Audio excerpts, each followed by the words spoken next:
Dear friends, it's indeed an absolute honour to have been asked by Paul and Seamus to make a small contribution to this video. I have to confess though, when they first asked, my first reaction was flight. I really didn't feel that I was strong enough to do it. And then I thought about Martin, as I do so much. And I thought, what would he say? And I already knew the answer to that question. He would say, do it. So I'm doing it. I'm speaking to you today. I'm dressing you today. This lovely opportunity for myself, for Kate, but most of all for Martin. In early June, when Martin was in Darlington Hospital and we knew that we were running out of precious time with him, he cried. We all cried, but Martin wasn't crying for himself. He looked at me intently and he said, I need to see my friends. I need to tell them I love them. Also in his mind was that he wanted to talk to Sean. He was thinking about the CD and completing the CD. And when you all heard that he was in Darlington Hospital, you all wanted to descend on the hospital to see him. Kate put together the About Martin WhatsApp group, and when he was home from hospital, you came to see him. You came in droves to see him faithfully every week, and he probably never actually told you when you came to see him that he loved you, but he didn't need to. You knew that.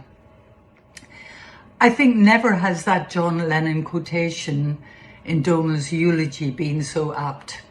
And in the end, the love you take is equal to the love you make. This incredible video has been lovingly put together by Paul and Seamus. A tribute to Martin doing what he loved best, making and playing music with dear friends who have all been with him, some of you for decades. He loved your company, sharing his ideas, the laughter which was never far away, and your faithfulness and patience over the years, contributing to his CDs, especially the final one, which kept him going so well over those last awful 3 years. The final one, No Time Like the Present, Stefan's beautiful tune and gift to him. I really hesitate about mentioning names, as I do worry that I will leave someone out. I know the part each one of you played in our lives, in his life in particular, the music, the recording of the music, the wonderful long walks, the bread making, that slipping of a little dram of whiskey past me, John, and into his glass, and so many fantastic and wonderful memories. They keep me going. From the bottom of my heart, I want to thank every one of you for your friendship to Martin, to myself and to Kate over the decades. We love you all. Stay in touch. You know where I am, and you are welcome to call at any time for a cup of tea, cup of coffee and a scone. I'd like to finish with the words of our wonderful friend Randy Andropoulos, whose beautiful emails reminiscing about times past made Martin and I smile and cry in equal measure. He ended an email in July with the words, "You, my friend, are one of the finest musicians I have ever heard in any genre. And it's been my great pleasure to hear you play, and in very small doses actually work and make music with you. I love you dearly and relish everything you are and have been. Musician, artist, father, husband, brother, dear friend, unwitting comedian and quasi-philosopher." I think Randy summed Martin up perfectly there. Randy also did end that email with the words, now don't let that shite go to your head, please, but I do mean every word. Letters are like a one-way conversation, but at least the other person can't interrupt. And so, where words fail, music speaks. Let's listen to the music and enjoy it. Thank you. Thank you for everything. This is a video looking at Martin Matthews, his life and his music. It was originally meant to be a short film to put onto Facebook or YouTube or whatever, but it's ended up being quite a bit longer than we had first envisaged. I couldn't have made this without the help of my good friend Seamus Breen. So have a watch of the video, and I hope it brings back a lot of memories.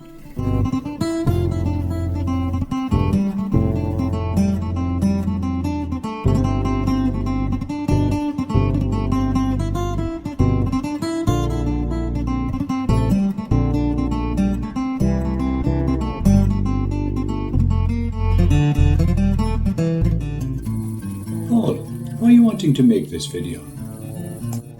I wanted really to get a lot of Martin's music into one place where we could listen and watch, because I think videos often give a better impression of the music than just an audio alone.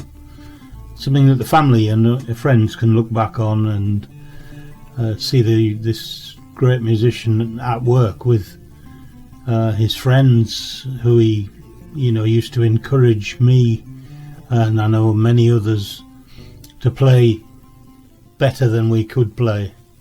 He was that kind of guy, and I think it was just a nice idea to get a visual representation of his music.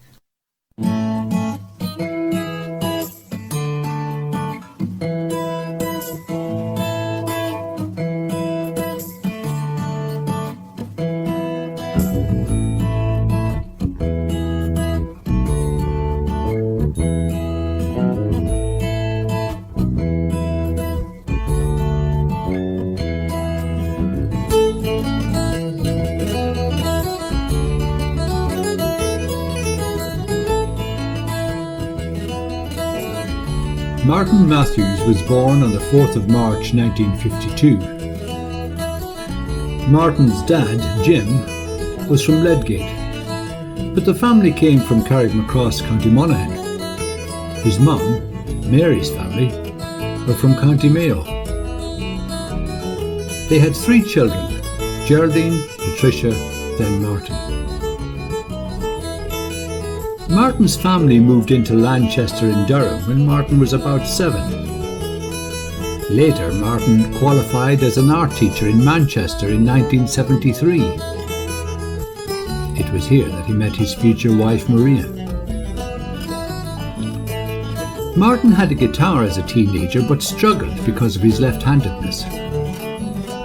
He was, as we say in Ireland, a kitogue, which we now know indicates the great creative forces which Martin obviously possessed. Martin was mostly self-taught. Maria and Martin settled into life in Manchester, with both of them now teaching and living in the village. After 3 years, Martin quit teaching to work in the family's newsagent business and to create more time for his love of music. The session in the coal pits in Durham became a regular part of his life. Initially he would listen and observe, but not play. Then he would go home and learn the tunes on the banjo and guitar. He had an instinct for harmonies.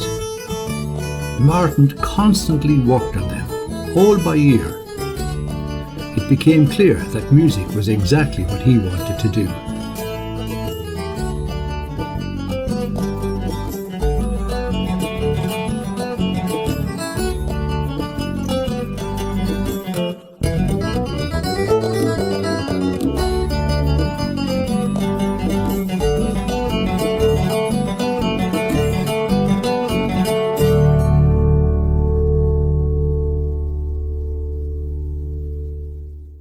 One of the first bands Martin was in was the Champion String Band. They made a series of television programmes, of which you can see a few sets from here. We never heard music like this. It was played to such a high standard, with Tommy Gilfellin and the great Chuck Fleming and Martin weaving these tunes together in a way that was just magical. So sit back and listen to a few of these tracks, and hope you enjoy it.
My good friend Paul Archer has asked me for a little memoir, my dear and late lamented friend Martin Matthews.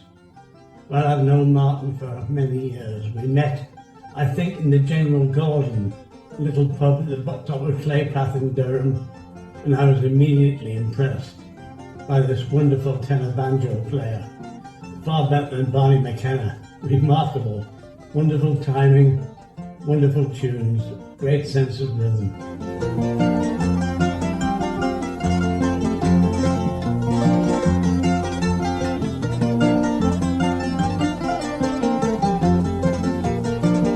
Sometime later, on leaving the Highland Rantlers after 13 years with that band, I was looking for a new project and had in mind two very fine musicians, one of whom was Martin.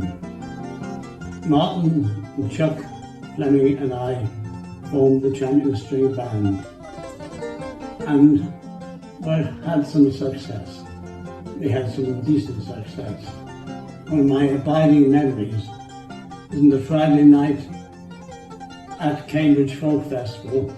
We were in the smaller tent and the crowd outside was so big wanting to hear us, they rolled up the sides of the tent so the rest of the crowd was here. It was a marvellous night. We were all absolutely taken with ourselves. We gigged a lot and made a reasonably good record, I think. And one of my abiding memories of Martin, we were doing Rotterdam Festival, and Chuck didn't like flying, so Chuck had come across by ferry. Martin and I had flown to Schiphol and taken the train south to Rotterdam.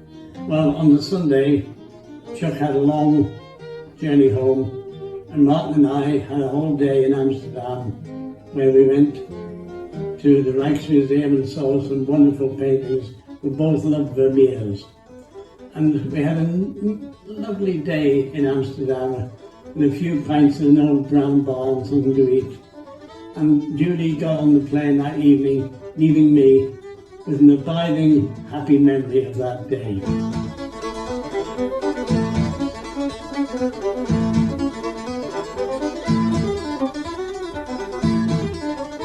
Well, the Champions didn't last, but our friendship did. I always looked forward tremendously to seeing Martin and having a pint with him and a bit of crack. He also was a most talented tune writer, not songwriter, although he did write songs, I'm told. But he wrote the most idiosyncratic tunes, which I still have wonderful memories of. I loved playing with him.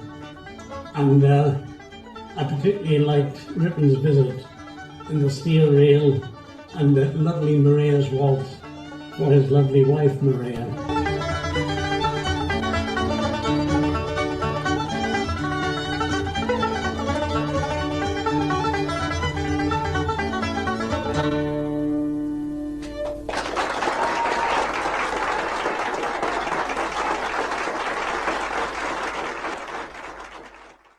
We'd like to finish and say good night to you all. We'll see you next week. Here's a jig called Knock Nagao.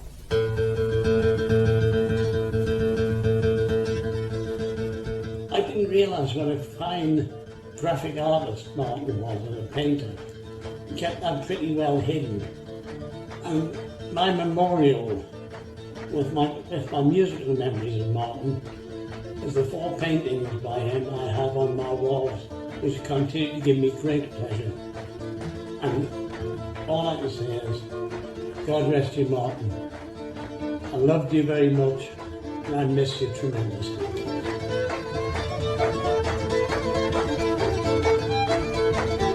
I met Martin first in around about 1970 when we played together in the Joint Stock Keeley band in Durham, you know.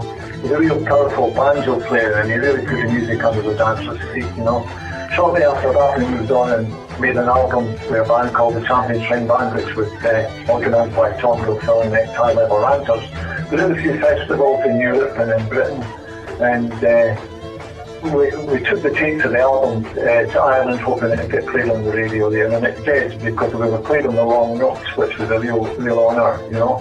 Tremendous talent, and I'm sure he'll be sadly missed by the musical fraternity, particularly in Durham, where he was a stalwart on the session and the elementary and the Colts.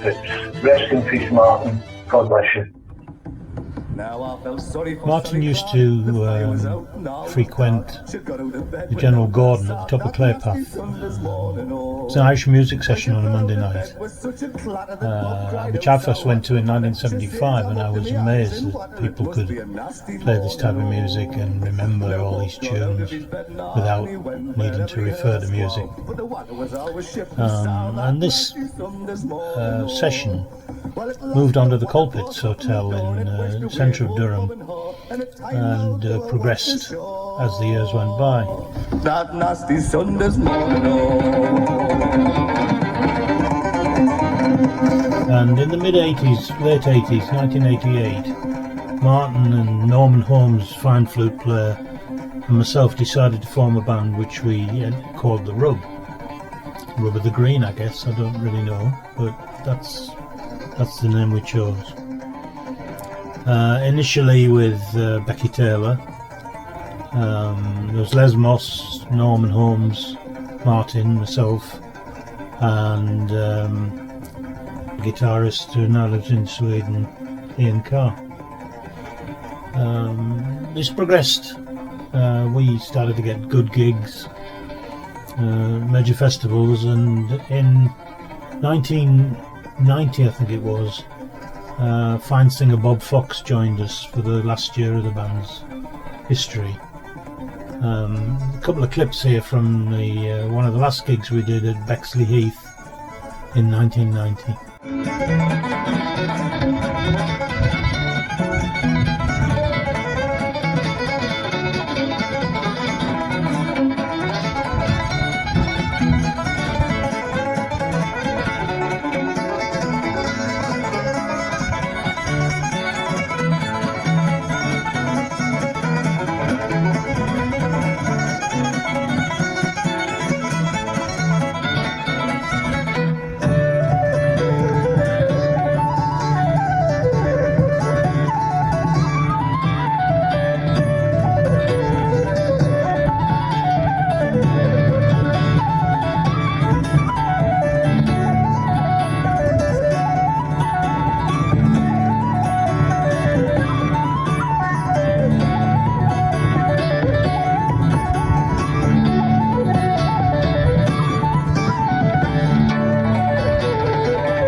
Hiya, my name's Ian Carr.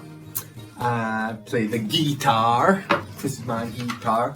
I used to play in a band with Martin called The Rub, and I think it was the late 80s, and I seem to remember, I think I met Martin and Paul Archer and Norman.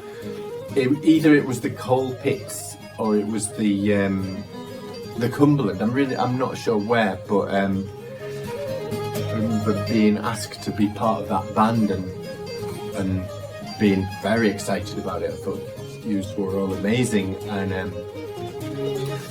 I just remember how encouraging you all were. I mean, I was a young lad, really. And you all made me feel so brilliant and talented, and you made me feel like I could do anything. And we did really good stuff because of that.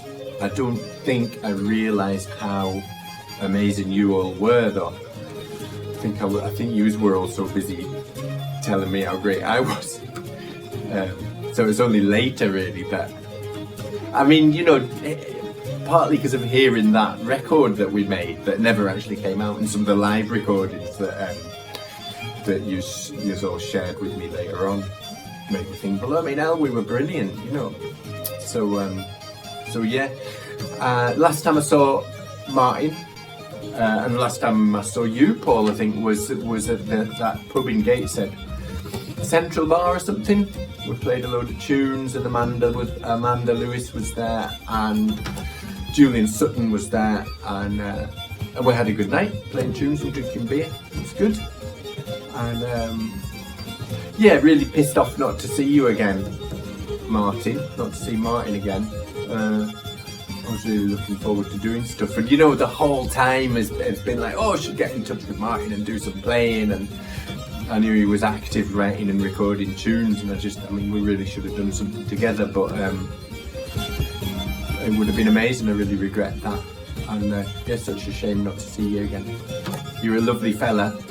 All right, bye.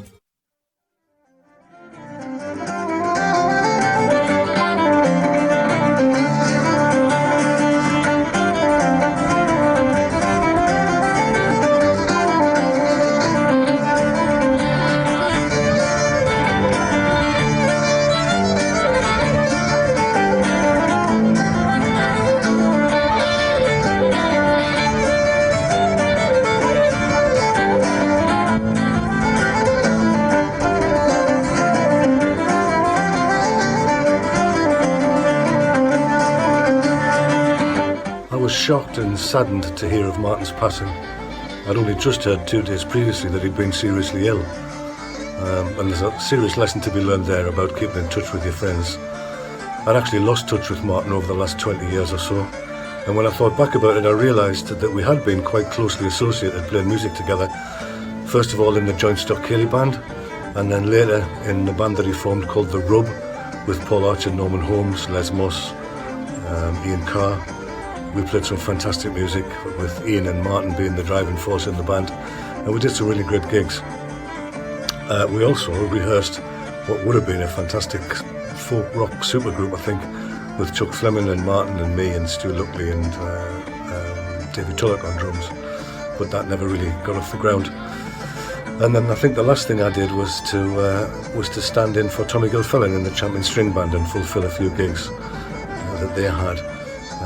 I remember one time being away on tour with Martin and Norman. We continued for a little while as The Rub as a trio, and we were doing a little tour in Holland, and we had a fairly serious deadline to meet between gigs, and he let me drive his big red Audi. And I remember distinctly when we got there, he said didn't realise his car could actually go that fast.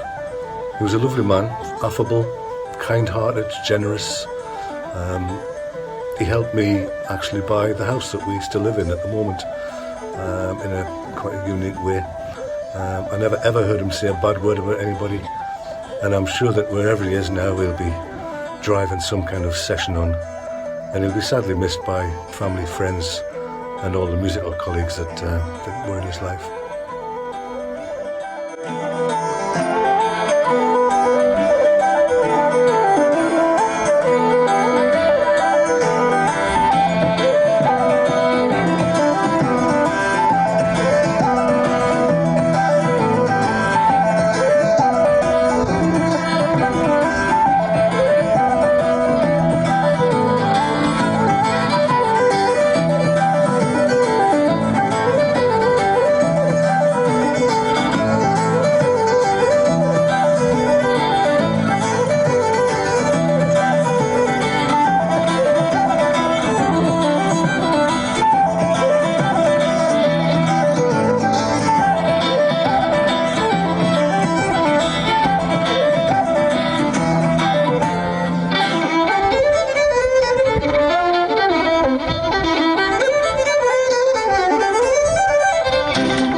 Martin Matthews art exhibition, Wall to Wall, opened to the public on Tuesday, August the 27th, 2013, at the McGuinness Gallery in Bishop Auckland Town Hall. Martin, the talented musician, was to launch a major art exhibition with a live concert on September the 11th. The landscape painting shows many recognisable locations from the north, which Martin had enjoyed as a keen walker. After graduating from Manchester University in 1973, he continued to pursue his career in art, and after teaching he continued to paint and had several commissioned private works displayed in Spain, Ireland, Canada and Britain. The exhibition blended Martin's musics with his painting to help portray the Celtic heritage of the region and the seasons which the art portrayed. And the connection with the rub? Well, in his later series of wall-to-wall CDs, Martin himself explained that one of his still life paintings was closely associated with a piece of work he composed at the same time as the painting. Dancing on the Wireless was written in 1989 during his days with the Rub.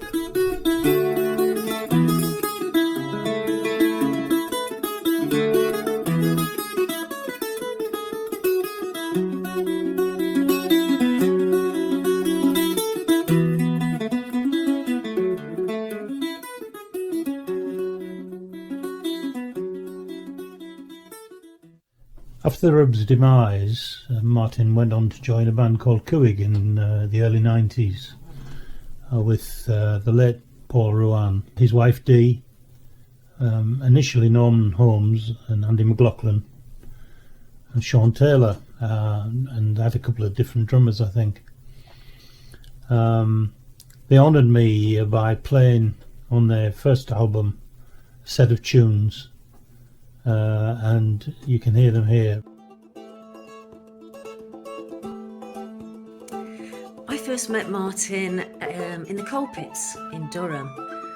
Brilliant banjo playing, and he'd play the sitar as well. There was always brilliant music in there, but it was also a brilliant atmosphere, and Martin had a similar joy for life and joy for music that myself and Paul shared.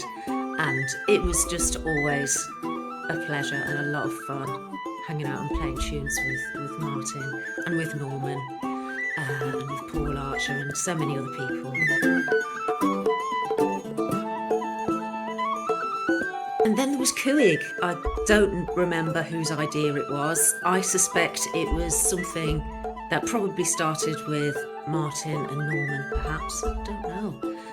But Paul and I were absolutely very willing participants in that, and we all brought tunes to Cuig and ideas, but a lot of it was Norman and Martin brought a lot of his compositions. Martin and Sean, I would say, worked very hard on the arrangements and clearly loved it, clearly loved whiling away a lot of time together, coming up with different ideas and making Cuig tracks very interesting, and they certainly were. Good evening and welcome to the Celtic Kaleidoscope. I'm Bill Raffle with a band from Northumbria called Cuig.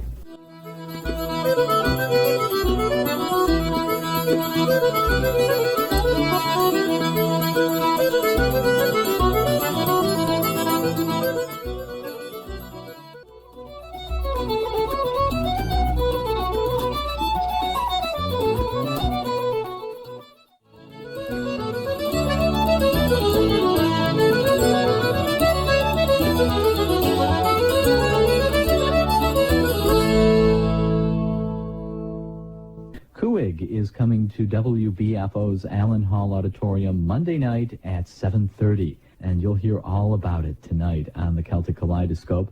Cuig will round out this first set of tunes with an original song sung by Martin Matthews, and he also composed a waltz to go along with it called Bridget O'Malley.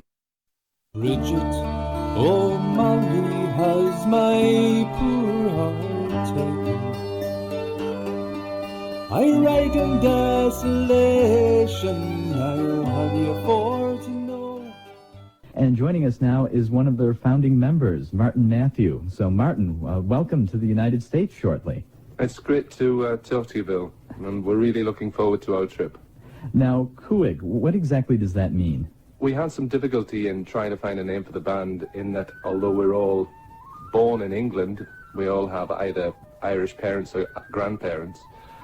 And Cuig is an Irish or Scots Gaelic name for the number 5.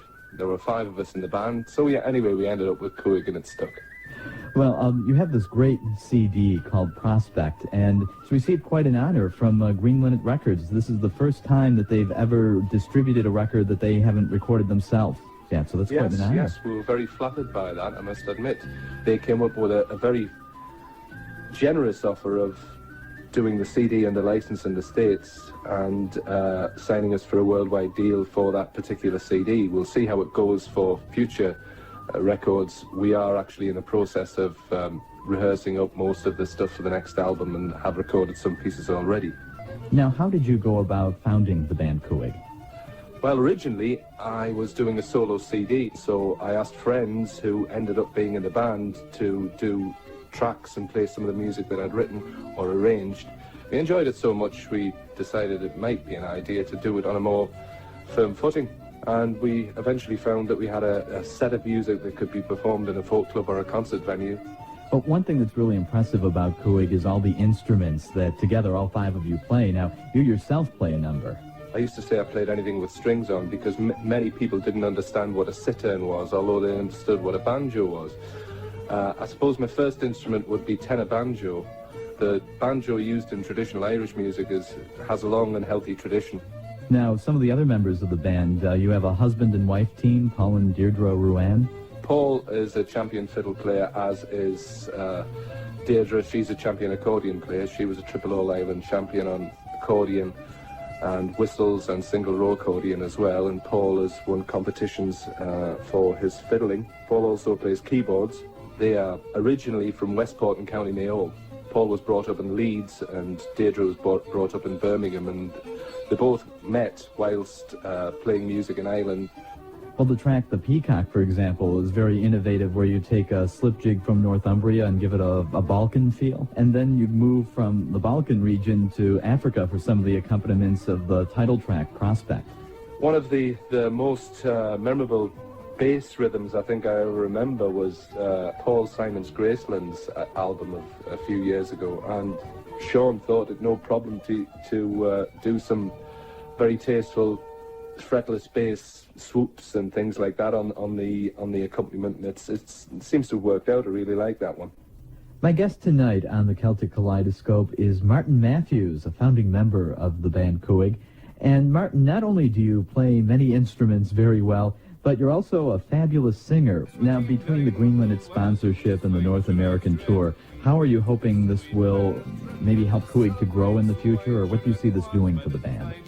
Well, one of the things that really impressed us about Green Linnet was the distribution that they have in the United States. Obviously, being from this country and playing gigs over here and playing gigs in Europe as well, we can't go to the States possibly as regularly as we'd like. Having said that, it's wonderful to have a record company with a good track record of distribution through the various record stores that they distribute to. The stable of artists is first rate, and simply to be associated with that stable of artists is really a feather in our caps. How much of an influence has Randy Andropoulos from Heirloom been in bringing you over to the United States and getting everything set up? Basically, without Randy, it wouldn't have happened. Well, Cuig, their CD Prospect, is now available through Green Linnet Records at Borders, Books and Music locations around the United States. And Martin, good luck with your tour, and hope you have a great time here in touring America. And I look forward to hopefully meeting you in the flesh, and I really hope for big audiences and to see and welcome a lot of people when we get over there.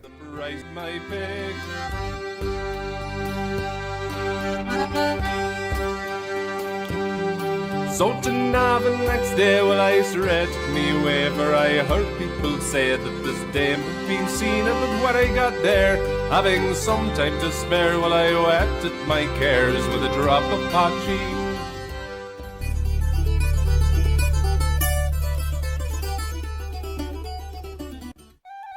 I first met Martin around 1978 or 9 at the old Irish Club on the Westmoreland Road in Newcastle. The Irish Club in those days was very vibrant.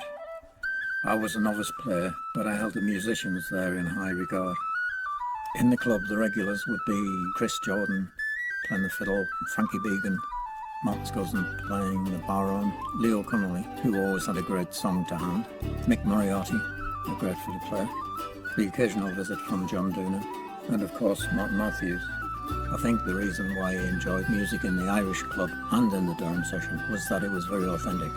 I remember clearly being just a few steps ahead of Martin, all making our way out of the deep, dark, dingy hole that was the cellar venue for the Friday night music session. On my way out, Martin called up to me, "There's an Irish music session on at the Coal Pits in Durham," and suggested that I call by if I ever fancied going. I was flattered to be asked, of course, and I soon made my way to the Durham session. It was the first of many sessions at Durham for me, and the start of a lifelong friendship with Martin and Maria. Martin and I were both involved in the joint stock Curly band, and later were both founding members of The Rub in the late 80s and Cuig in the late 90s. Martin was a great influence on my playing. I always admired his style, his musicality, his inventiveness and his originality, and all somehow managing to stay within the confines of the tradition.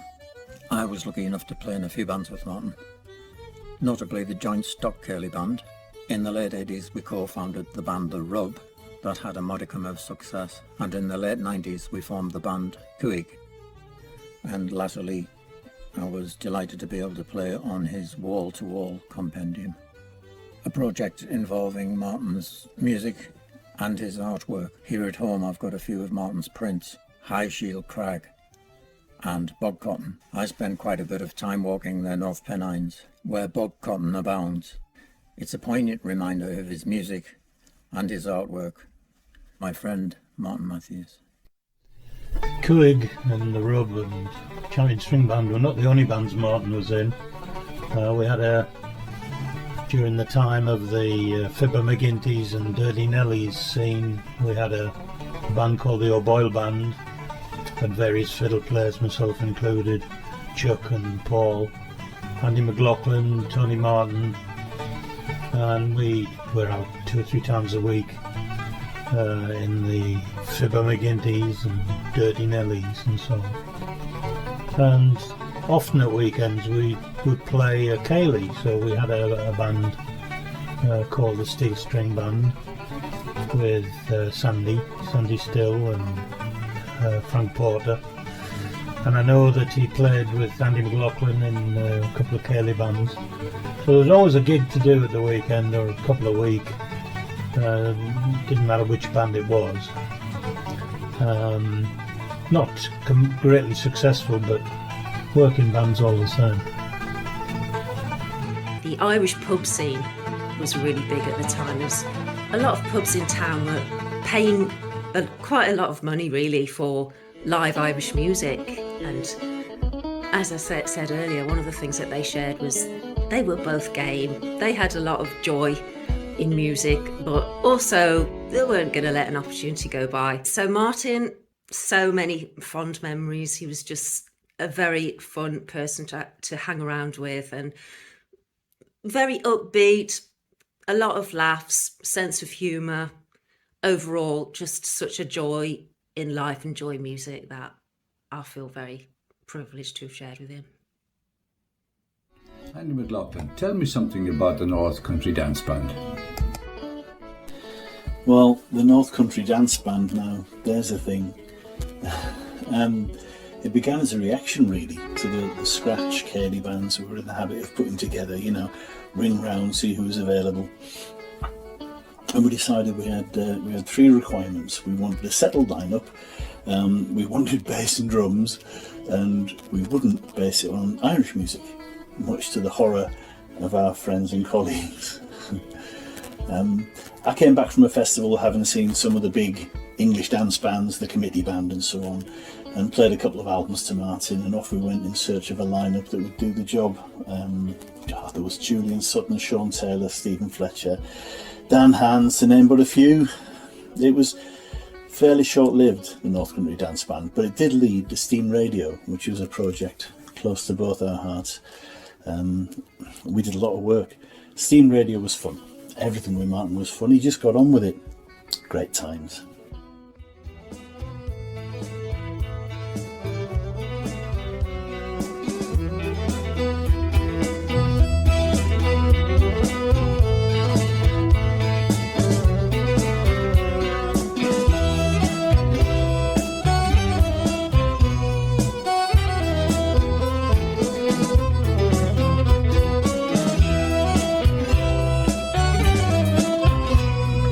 The Steam Radio Band consisted of Martin Matthews on electric guitar, mandolin and bouzouki, Andy McLaughlin, acoustic guitar, whistle, wind synths, English bagpipes and backing vocals, Dan Hans on fiddle and keyboard, Tony Martin on vocals and octave mandolin, Dave Pratt on drums and percussion, and Steve Farrow on bass guitar. Their CD, Steam Radio, The Twilight Shift, is available, and this is an excerpt from one of their tracks.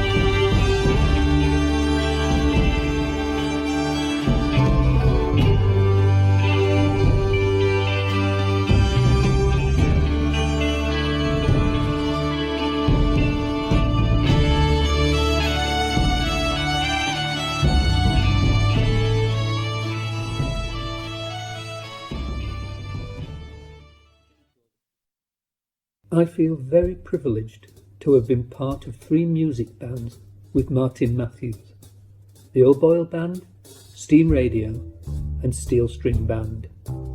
I have a framed photograph of Steel String Band in pride of place on my wall at home, which I enjoy seeing every day. To me, it sums up the many good times we all had together. This is the photograph. Oh, well, you're caught a master, you're caught a never fear. For there's a time she'll walk with you and be your only dear. There's a time she'll be your joy. I remember many Cayleys and Irish nights up and down the country. If we were going north, I would drive to Martin's house in Lanchester, and then Martin would drive us to a gig. On one occasion, we travelled to a gig in Edinburgh and had to drive back home on the same night. Martin's careful driving and sense of humour made the long journey not only bearable, but entertaining. I can't recall exactly what we talked about all the time, but I do know it always involved laughter.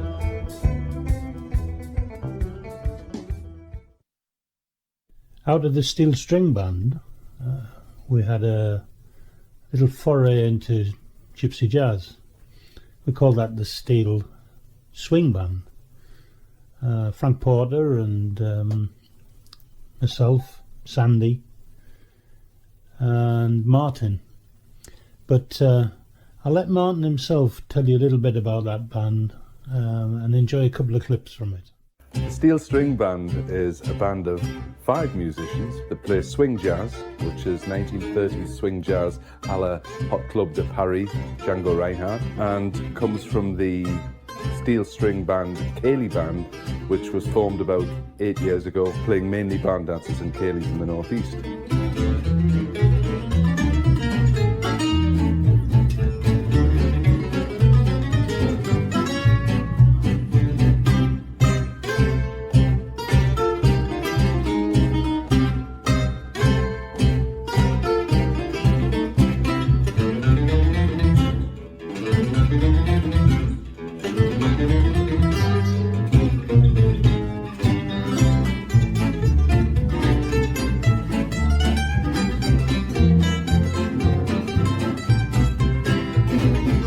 band has Sandy Still on guitar and vocals.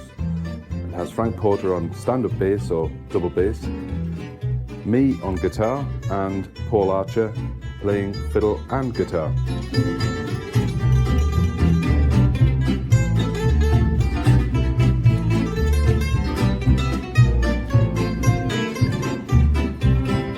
We got together originally to do more Cayleys, barn dances. We've all played in various Cayley bands over the years. I used to play in a band with Paul called The Rub 20 years ago, and that had quite a lot of success in festivals and television and radio and stuff. Sandy and Frank had played in numerous outfits.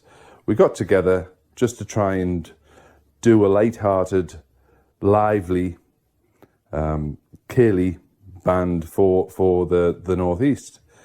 The development of jazz and swing jazz really developed, I suppose, our interest developed from Paul, who had a passion for that particular music. And because he had quite an encyclopedic knowledge of it and discography of people that played it at that particular time, we were exposed to a type of music which generally you can't get on radio or television. And it's just wonderful to play. It has all the qualities of traditional music, of fast picking. It has a bit of extemporization, which we weren't used to. We're more used to playing the melody straight and accompanying it in a much straighter way. But playing it and given the freedom to just play what you wanted over a series of chords was very liberating. Dinah, is there anyone finer in the state of Carolina? If there is, then show it to me. Dinah, with her Dixie eyes blazing, how I long to sit and gaze in the eyes of Dinah Lee. Every night, why do I shake with fright? 'Cause my dynamite, one fine night, deserves me. Dinah, if she travels to China, I would hop an ocean liner and be with my Dinah Lee. Music that Django played was technically innovative, not only for its era, but even now, some of the things that he did, considering the fact that he only had on his left hand, because he was right-handed, he only had two fingers that really worked well. The other first two fingers, the little finger and the ring finger, were badly burned in a caravan fire. He was a traveller, a gypsy. It meant that he had to develop a completely new style of playing. The style of playing that he came from originally would be accompanying accordionists in dance halls in Paris at the turn of the century, well, 1910, 1920, 1925, that sort of period. It was very greatly influenced, or came to be greatly influenced, by American jazz artists and records of American jazz artists that crossed the Atlantic and became very popular in Paris. He eventually met Stéphane Grappelli and they formed the Hot Club de Paris. I think the first thing that attracted me was the technical difficulty of trying to play with four fingers what he could do with two. Is there anyone finer in the state of Carolina? If there is, then show it to me. Dinah, with her Dixie eyes blazing, how I long to sit and gaze in the eyes of Dinah Lee. Every night, why do I shake with fright? 'Cause my dynamite, one fine night, deserves me.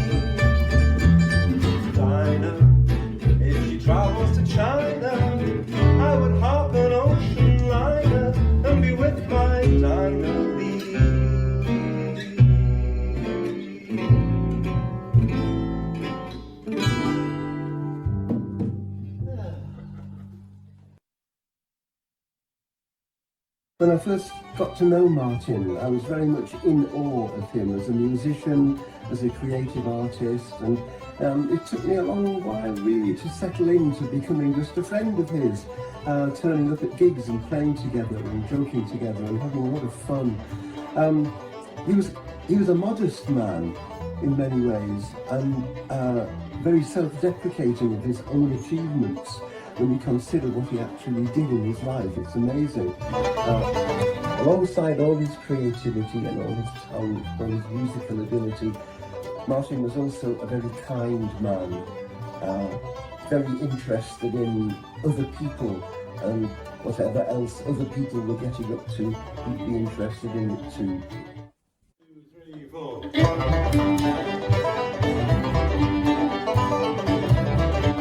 Over the years I met many talented musicians. A name I frequently heard of on the circuit was that of Martin Matthews. I then met Martin and other great talents at a New Year's Day event at the Elm Tree in Durham. Folk like Andy McLaughlin, James McLaughlin, Dan Hans, Chuck Fleming, Jim O'Boyle, to name but a few. I understood why musicians greatly respected this man. His playing was at another level. Even in well-known traditional tunes, he harmonised with others in ways that I hadn't heard of on the circuit before. I realised that he and his companions, and they were all companions, also pushed the envelope in terms of traditional Celtic music development. I was hearing new tunes that were very clearly steeped in Irish and Northumberland traditions, but had brought to them a fresh dynamism that kept the tradition alive. This was a living, organic, new music based on traditional values.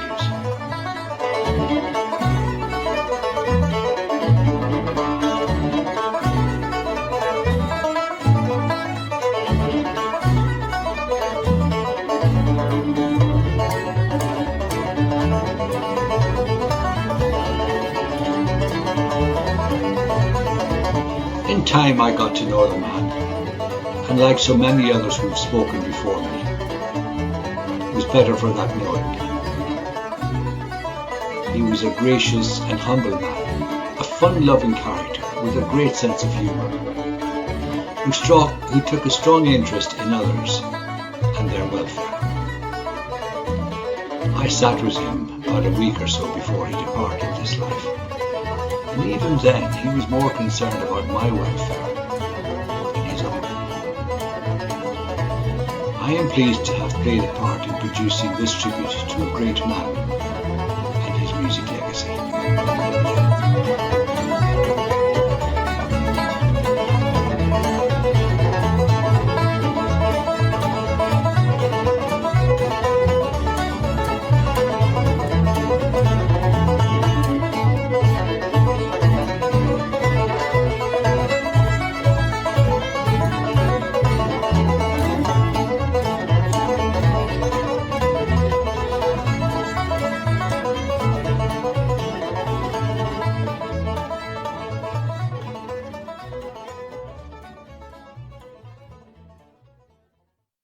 So it's great that Paul's doing this, and I'm looking forward to hearing everybody's memories of Martin when it's all done. Much love to Maria and Kate, all the family. I've been sitting here for an hour or so remembering some of the music we played together and the laughs we had, and I think I know what I want to say now. I shared loads of bands with Martin, and I was going to try and name all the band members over the years, but it would take ages and I would forget someone. But the bands though, the O'Boyle Band, ruthlessly designed to milk the craze for Irish bars. The North Country Dance Band, inspired by English dance music. Oh yes. The Mighty Cuig, Steam Radio, and the Jig Doctors, and loads of stuff in between. So when I heard we'd lost him, apart from just the sadness and the sense of loss, I've got to confess that in one way I had a very selfish reaction.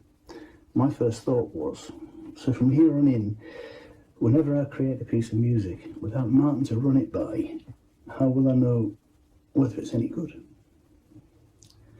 So with the greatest respect to all my other musical friends, for me, that's the measure of the man.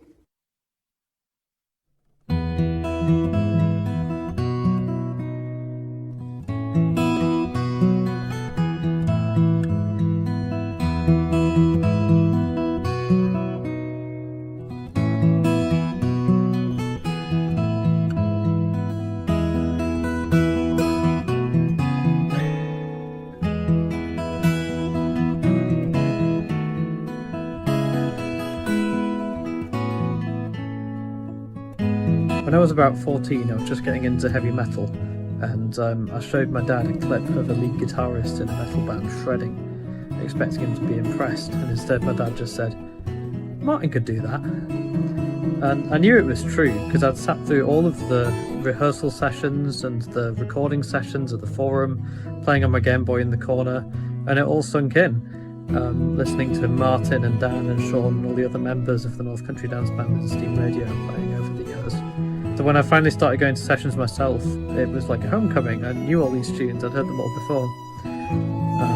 And then when I was 17, I was invited up on stage with Steam Radio at a festival to play the whistle for the last tune in the set, which was Farewell to Erin. And I'll remember that day forever. I was playing on stage, and it was the first time I played on stage, and I was playing with Dad, Martin and my dad. And then after that I went to the Elm Tree every Monday, and the standard was impossibly high. You had tunes in all different kinds of keys and meters, mostly written by Martin and Paul. And I had to learn them to join in, and so I did. There was nothing more formidable than Martin and Paul playing off each other, and Paul always sat in the bay window and Martin beside him next to the mirror, and the reels were unapologetically fast and furious, and either you kept up or you didn't. And that's really what motivated me to learn to play.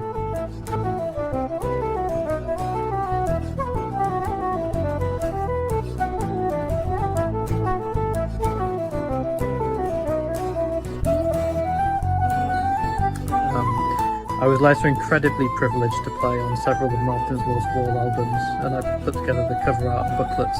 And he was very particular about both the music and the layout, but I think the results speak for themselves. Not many creatives managed to blend together art and music so well, and I think he really pulled it off, and I'm so happy that I was able to play a part in that.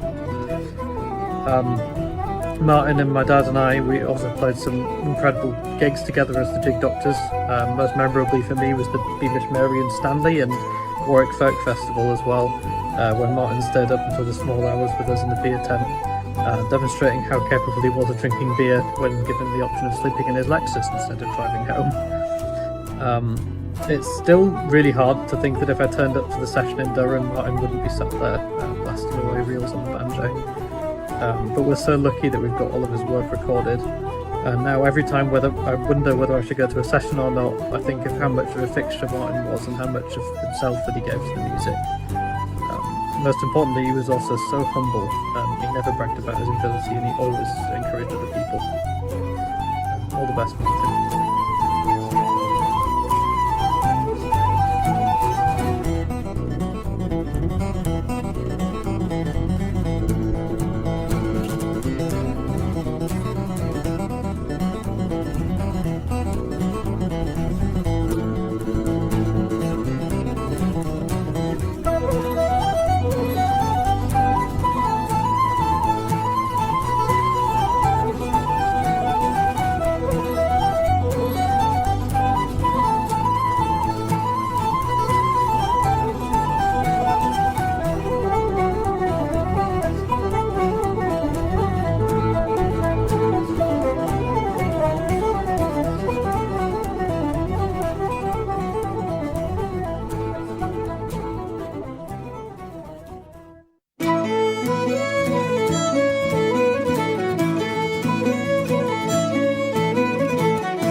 played with Martin for over 20 years. I moved to the north in 99, so yeah, over 20 years in sessions, and then North Country Dance Band. I think through Andy, I got introduced and played with the North Country Dance Band. We did monthly public Caileys in Stanley, in the town hall in Stanley, and then that sort of morphed into Steam Radio over time, and Steam Radio was I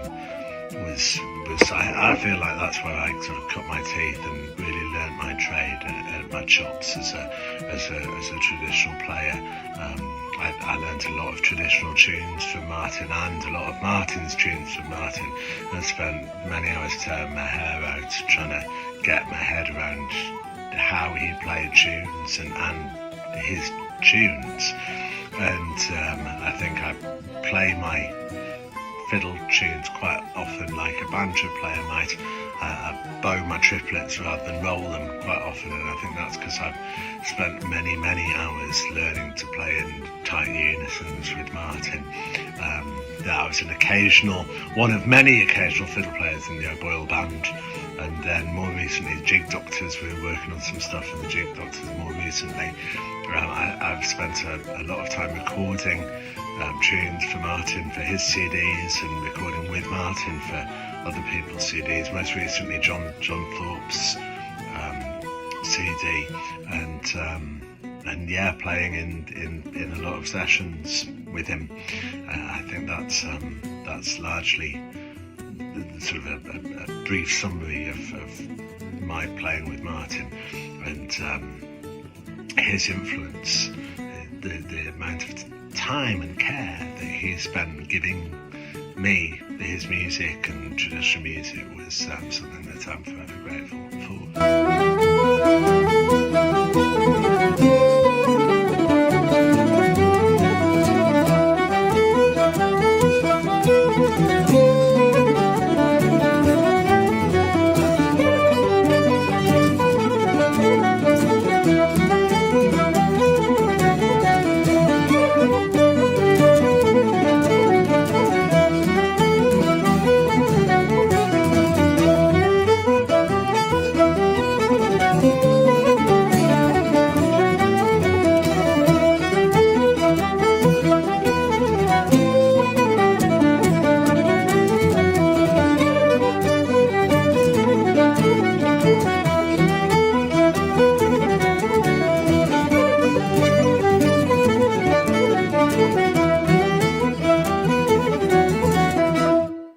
We had a short-lived band called Mac, which was a great little band with Damien Casely playing guitar. Damien's also a great banjo player. I played a bit of guitar, mainly fiddle, and Martin played all sorts of things, as he did. Not only was Martin a great tenor banjo player, he played sitar and was a wonderful guitar picker too. We did one gig only at the Gala Theatre supporting Vin Garbett. That night we had guests such as Jerry Cayley, a great singer, guitar player, and Dick Park on Bowron, and we did one half of the concert and Vin did the other. There's a couple of clips of us rehearsing, as you can see. Hope you enjoy it.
guitar by themselves, lovely.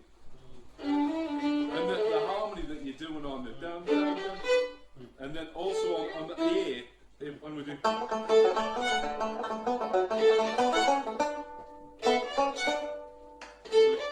are we going from? We'll go from Pipe fitters. pipe fitters. Whole tune. Whole tune once of the pipe fitters and then change, okay? 2, 3,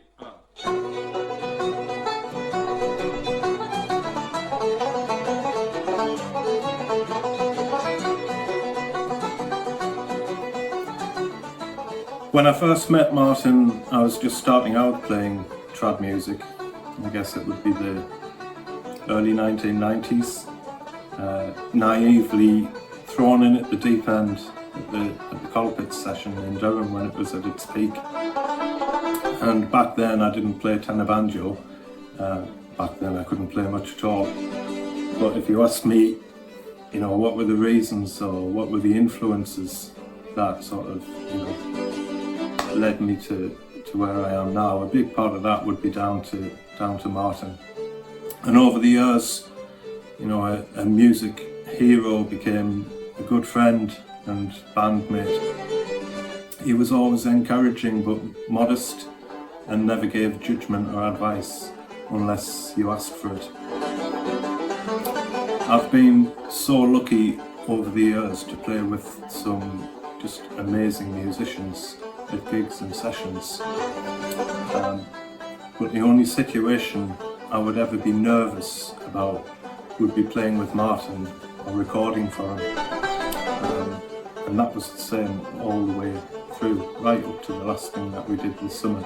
And it wasn't just because he was such a good player technically and knowing that you could never emulate that, but also because of his ear and his ideas. He could listen to music and pick out aspects of it that people couldn't, and his ideas as well. He's the most creative musician that I've ever worked with. I remember having to video hours worth of rehearsals just so that I could remember, you know, the arrangements that we'd worked on, and keep up with what was going on in his head. And often it would change by the following week anyway. He was always different class, Martin, just groundbreaking musician. And even when he was ill, it used to amaze us that he would come out for a bit and he would sit down and he would go into this amazing music when you think that some people, you know, just wouldn't be able to leave the house. My favourite memories of Martin, though, are probably off the cuff Martin, when he would launch into a tune in the wrong key and just keep playing it as if he'd always done that. Or even go into a tune that wasn't a tune and just make it up on the spot and laugh it off. And no wonder he had, you know, a book full of brilliant compositions. I'll miss him a lot, but I'm so grateful for having known him. Lovely. But it's okay.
Although I'd met Martin back in the 70s, the first time I lived in Durham, I didn't really get to know him until I moved back again here in the 2000s. And that was through frequent trips to the sessions in Durham. And he was obviously an outstanding musician, but he was also a lovely guy.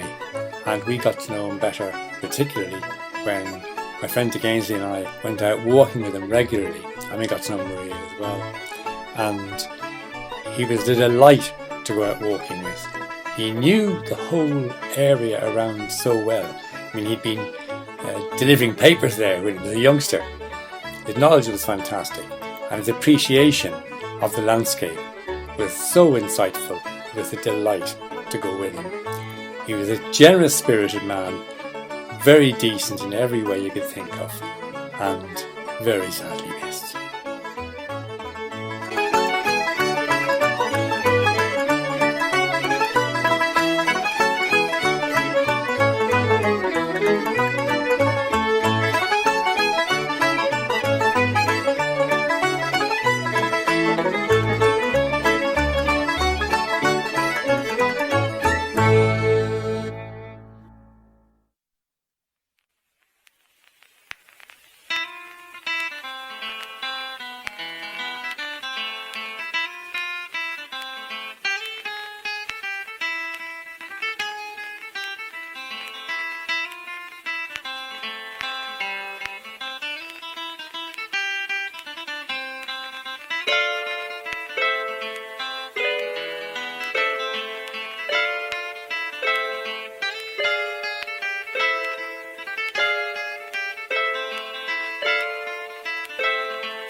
This tune, again from Martin's 2010 album Autumn, ended up with a very Sicilian Neapolitan feel, hence the Godfather photo montage. The final still in the video is an old photo of his daughter Kate and her grandfather, who apparently was a dead ringer for Don Corleone in his youth.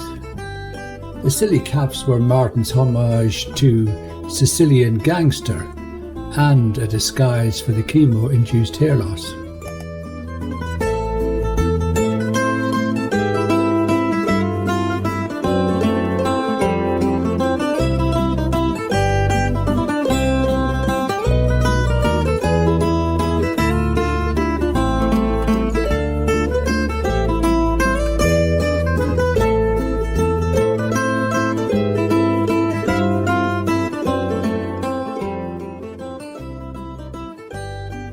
I consider myself very privileged to have known Martin, even though he tested me with some of his instrument modifications. We had long chats here in this workshop about all sorts of things.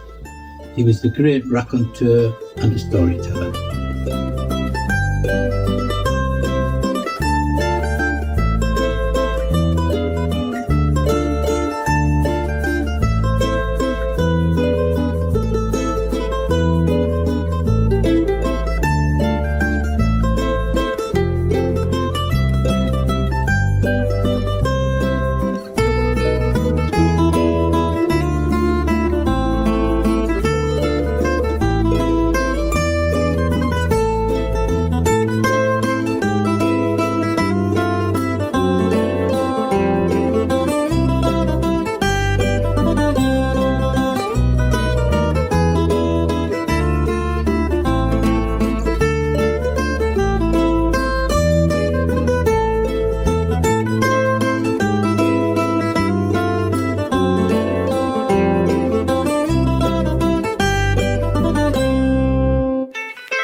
I remember the first time I had the privilege of working with Martin Matthews.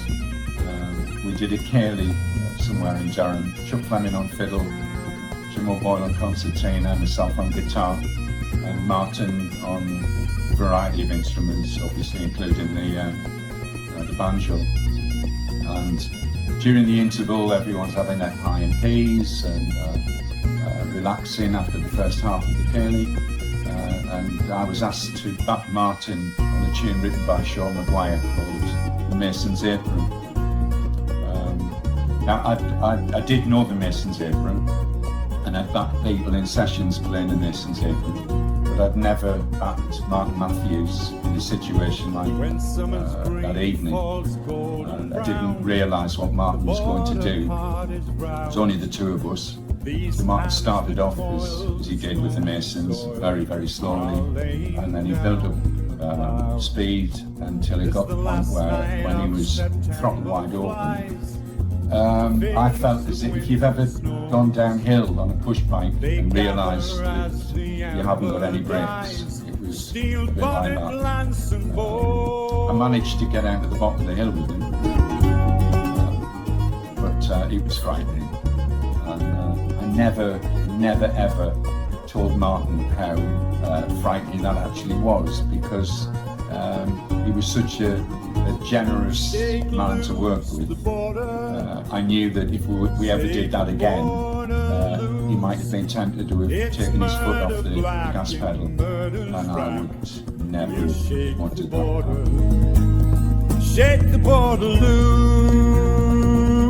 back in 1990, I did an album with my brother Andy down in Stockport in Cheshire called The Delicate Touch. And we were lucky enough to have some great friends and some great musicians playing on the album. Rowetta from the Happy Mondays, Isaac Guillory guitar, Chuck Fleming fiddle, Paul Martin drums. We also had, of course, members of the Rug, Paul Archer on fiddle, Norman Holmes on flute, and Martin Matthews. And the guys came down to Stockport pre-recording to do a little bit of rehearsal before the day. And we'd done a little bit of work, and then we relaxed in the local pub, and the locals knew we were coming down and that I was bringing the guys down.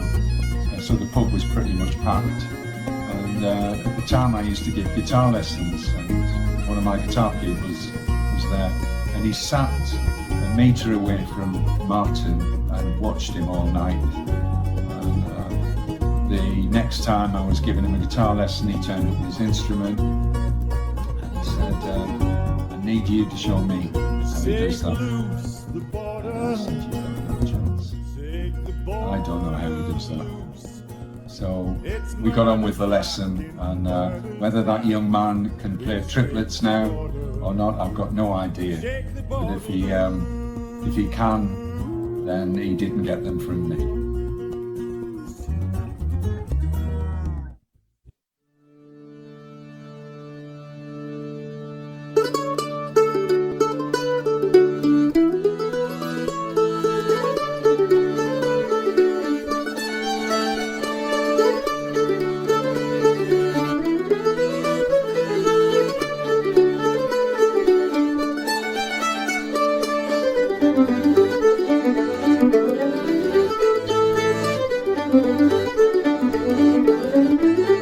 The Bamborough Rants, among my favourites, were tunes Martin composed to go with his painting of Bamborough by Moonlight, showcasing music from Northumberland.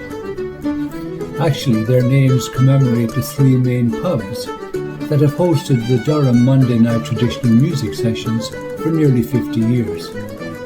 Colpitts Rant, named after the Colpitts Hotel, then the General Gordon Pub, and the Old Elm Tree on Crossgate. Alongside himself playing mandolin and guitar, we had Paul Archer playing fiddle. Background images show Julian Sutton, who played the melodeon, Sean Taylor bass, Derek Heather on the bones, and Dan Hands also on the fiddle.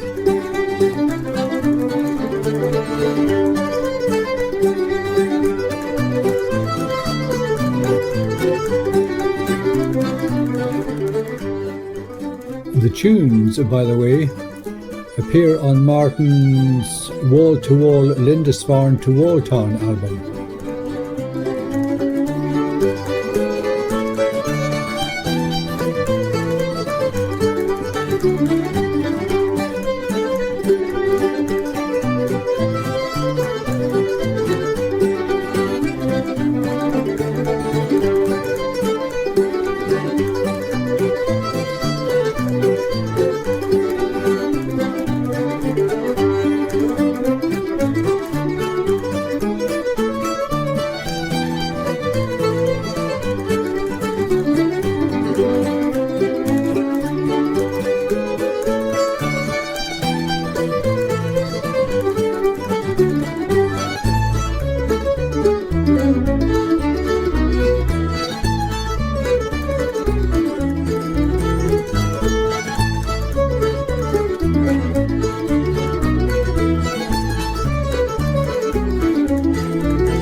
Introducing award-winning entertainer, fiddler extraordinaire, singer and friend of Martin, Tom McConville.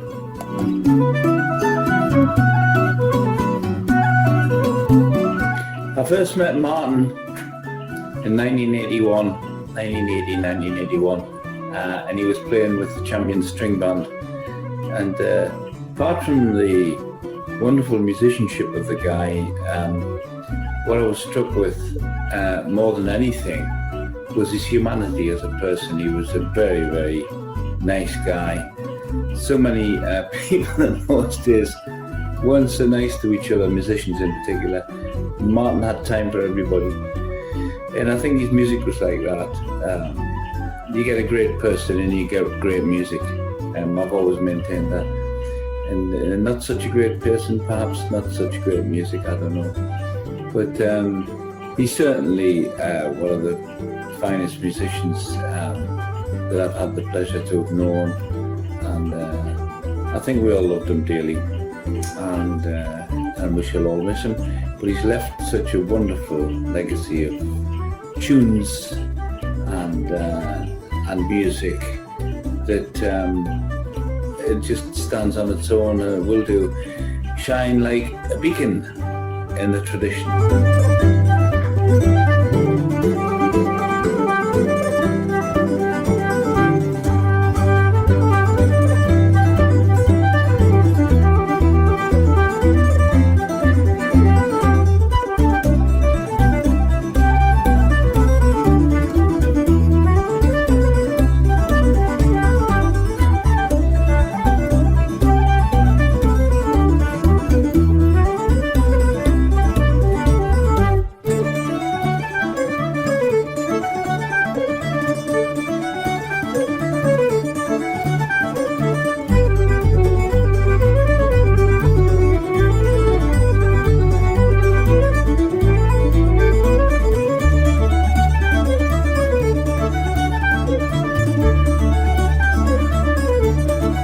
Mr. Jim O'Boyle.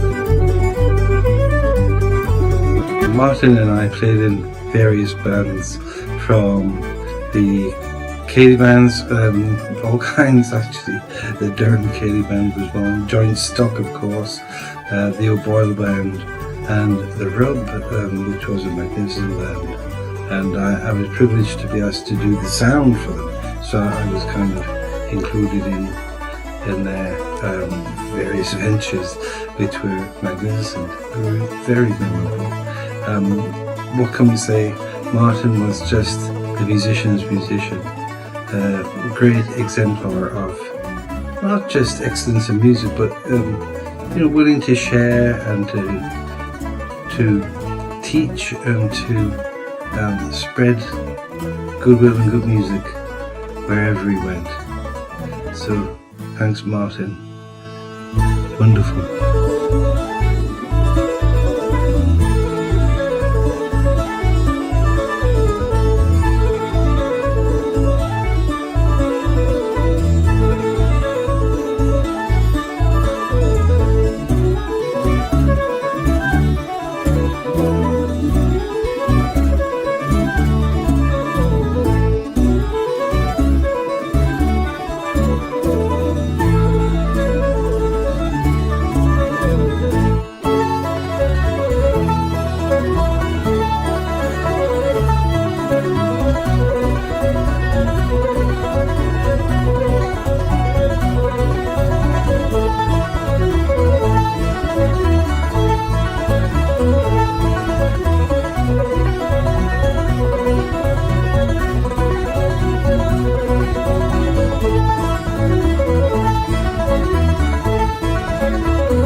Dr. Kate Matthews. Between 2000 and 2007, Martin had the pleasure of being the principal banjo and mandolin tutor for the new folk and traditional music degree at Newcastle University. When his former student, Damien O'Kane, graduated in July 2005, he played a measured, slow version of Martin's tune, Dr. Kate Matthews, in his final concert. Martin thought it was such a lovely setting, he followed suit when recording it. The jig, written by the very proud father, was named after his daughter Kate. While she was studying medicine at Sheffield University, the original title was to be The Anticipation Jig. But the autumn album had been so long in the making, he renamed it after her professional title.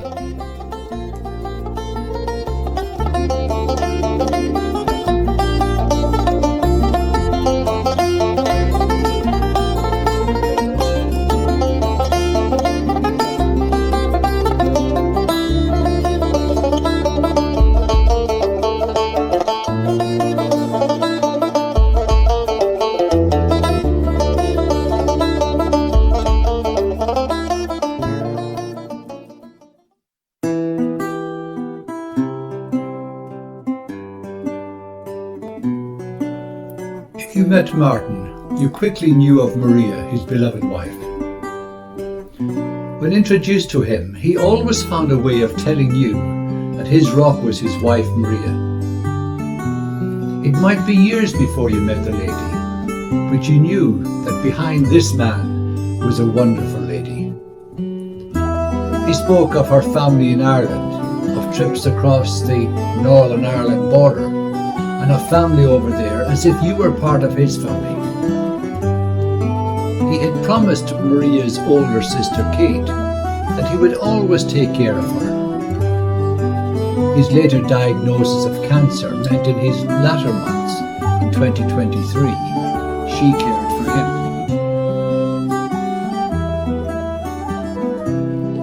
That particular close time together deepened and enriched their relationship with each other. and with family and friends. They found great pleasure in the simple but beautiful things. A day in the sunshine-lit countryside, vibrant with life and beauty, sharing food with family and friends, the stunning sky at sunset, the sweet voices of their grandsons. Martin's life was to be cut short, but life with Maria was still a good life.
It seemed that the time to make CDs was just the time everybody was starting to download. But in 2014, I made an album called Waiting for Rain, and Martin was a great part of that album. This is the first track off the album, and you can hear at the beginning I was looking desperately for an intro.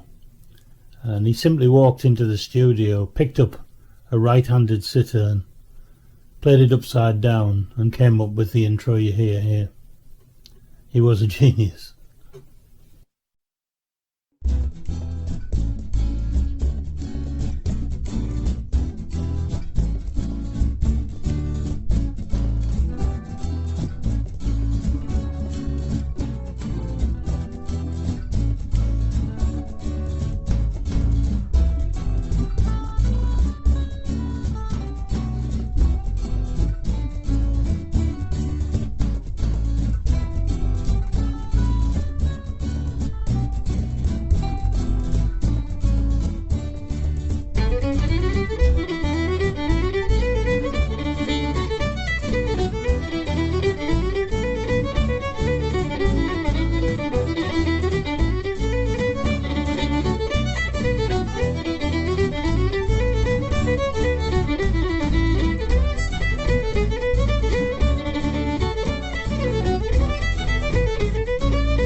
Dum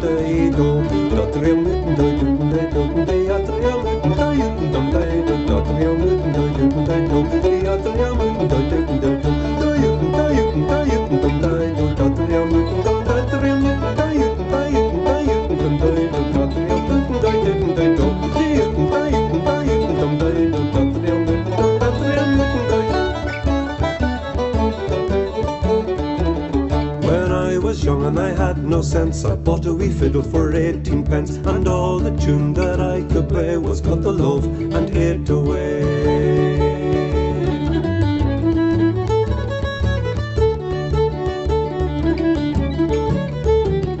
As I grew up, I'd scrape and bow and play the thing from head to toe, and the only tune that I could play was Cut the Love and It Away.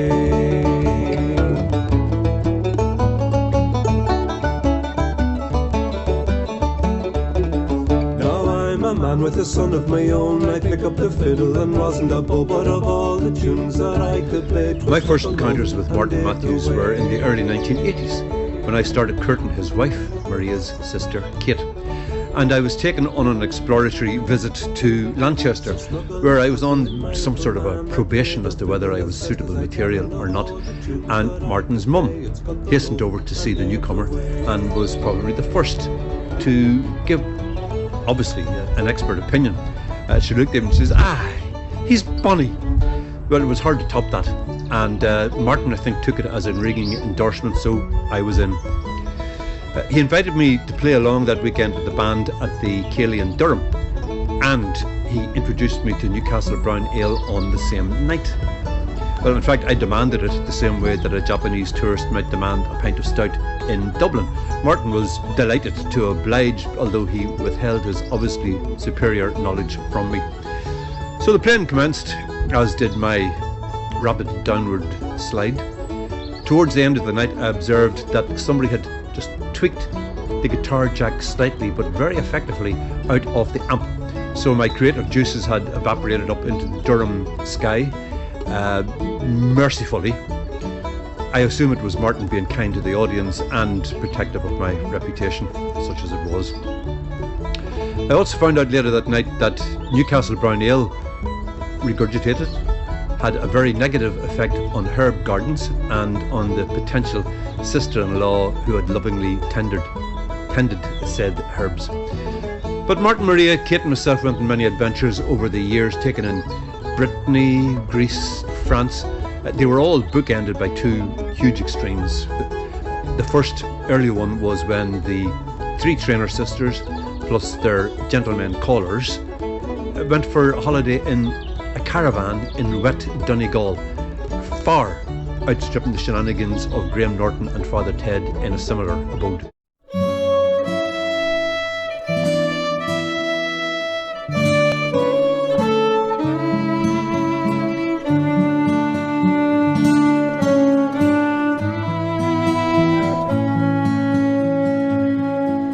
Come all you young lassies, I pray you attend unto these few verses that I have here penned, that tell of the hardships that I did undergo with a lovely young lassie called Sally Monroe. James Dixon's my name, I'm a blacksmith to trade. In the town of Ayr I was born and reared. From that town to Belfast to work I did go, and there I first met with young Sally Monroe. I loved that young lassie as dear as my life. It was my intention to make her my wife, but dear as I loved her, her parents said no, which caused me to mourn for young. But then there was the supreme joy of a musical road trip a decade ago in West Virginia. And music was always the top of the agenda and the major focus on these trips. Now, when we moved on, or when he moved on from the common denominator of the usual session tunes, Martin's musicality always intensified. The structures and complexities of his own tunes were musically and intellectually challenging for me, because he brought you to a higher degree, and he was infinitely patient in bringing you along with him. He never, ever settled for the banal and the easy, because his standard was exceptional, and he often left me like a slack-jawed yokel in awe of him. She says no objections have I to forgo, if you'll only prove constant to Sally Monroe. I will, here is my hand, love, here is my heart. Till death separates us, we shall never more part. And that afternoon we to Newry did go. There I got wed to young Sally Monroe.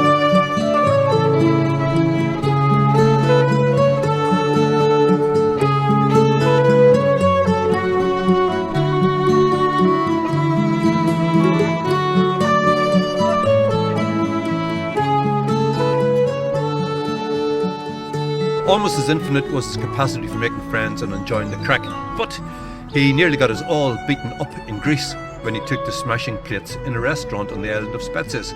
For once, his meticulous research had not assisted him. He also attracted the attention of a CIA operative onto our company when we dined in a restaurant near Langley, Virginia. I remember his style. I mean, he was a snazzy dresser.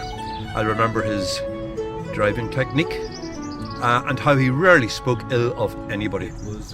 I'll miss our adventures, our playing, our outrageous banter, and the warm glow of looking forward to another big meet-up in a wide circle of family and friends, now sadly and terribly diminished by his moving on. So celebrate Martin, play his music, and hold him forever in your hearts. Young Sally Monroe. On the 14th of April, our ship she set sail. She bore down by Carlingford on a sweet, charming gale. The parting of friends made some salt tears to flow, but I was quite happy with Sally Monroe. But on the second evening there came a great shock, when all of a sudden our ship struck a rock. 360 went there down below, and in amongst that number I lost Sally Monroe. It was from her parents I stole her away. 'Twill be on my conscience till my dying day. It was not to harm her that it ever I did so. I cry when I think on young Sally Monroe.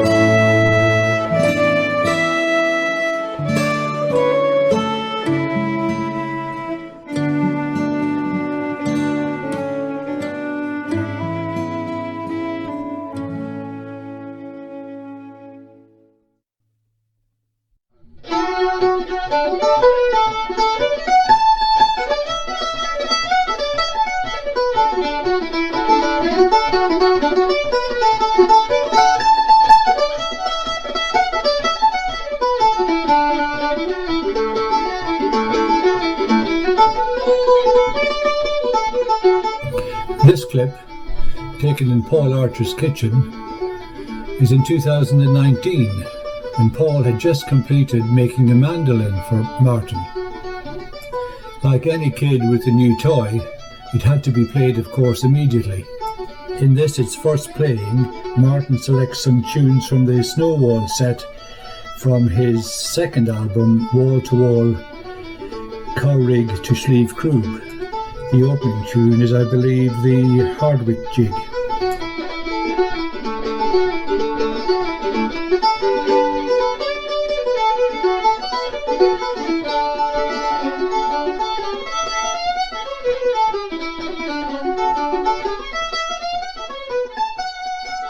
Martin was keen to play music. He used to come down to see me when my wife Pauline was at work, and he'd be here at the crack of dawn, sparrowfart as he used to call it, and I'd hardly be up, and he'd be into the kitchen and he was trying a new mandolin here that I made for him, and he said, let's do the Herdwick set, and hastily stuck a mic up and plugged it into the laptop, and away we went. I hadn't even had my coffee. He was just on it from dawn till dusk.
Martin first came across this vaudeville polka when he accompanied fiddler Jerry O'Connor during his 2019 promotional CD tour. Jerry in turn said he learned this from the wonderful playing of Jean Carignan, the great Quebec fiddler. Paul Archer, unlike Jerry, learned his version from the influential playing of John Kimmel, the great German-American box player, who was a favourite of the New York music hall scene from the turn of the century to the 1920s. Here, Paul plays vamp guitar and piano as well as lead fiddle, while Martin drops the guitar in favour of the banjo.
This is Martin accompanying the said Jerry on his tour back in 2019.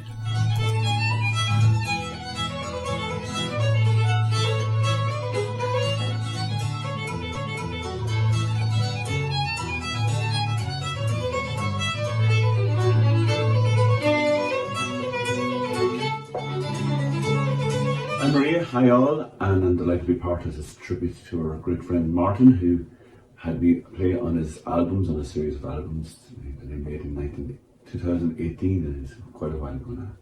And thanks Maria for inviting me to your home, your beautiful home, and making me sing.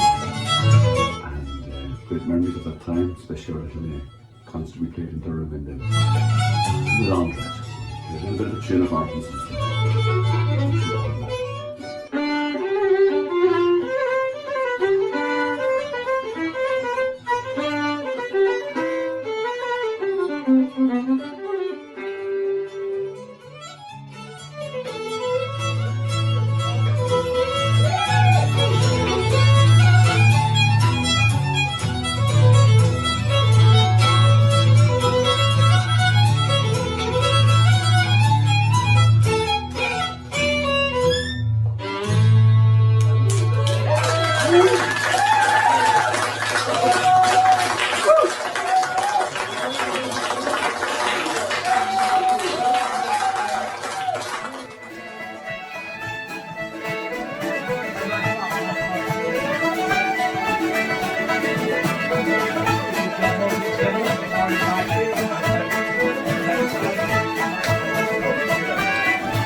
This is 4 tunes, a set with 4 tunes. The first one's called The Road to the North by Alistair Anderson. Second one's called Dunstan Bredon, a pipe jig by me.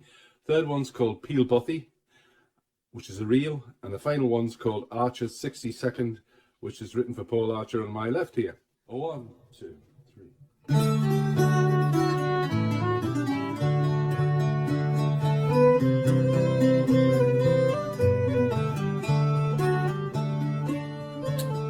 Hello there, my name's Alistair Russell and I was most recently playing music in a trio with Martin Matthews and Paul Archer. Let me tell you, when I first bumped into Martin, it was in a very unexpected circumstances right out in the far west of Ireland in the mid-1970s. We said hello and recognised that we each had an accent from the northeast of England. And anyway, we got chatting, and obviously what I had noticed about him that very first night was what a fantastic banjo player he was. And not just the banjo, it turned out, and over the years we bumped into each other from time to time, and I realised that he was really just a master of any stringed instrument that he took into his hands, just a natural basically.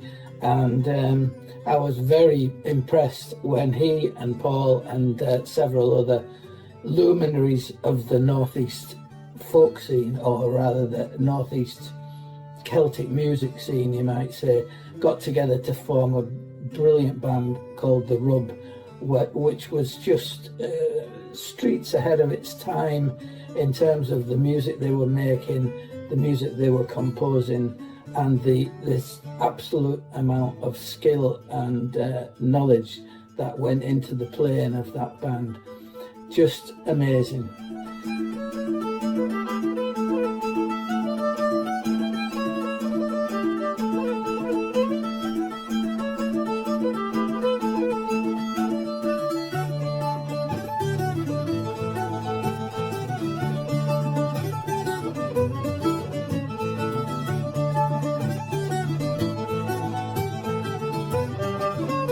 Sandy and Robert Stiller were brothers, and they basically taught me quite a lot about traditional music, and we had quite a popular folk group called the Distillers, and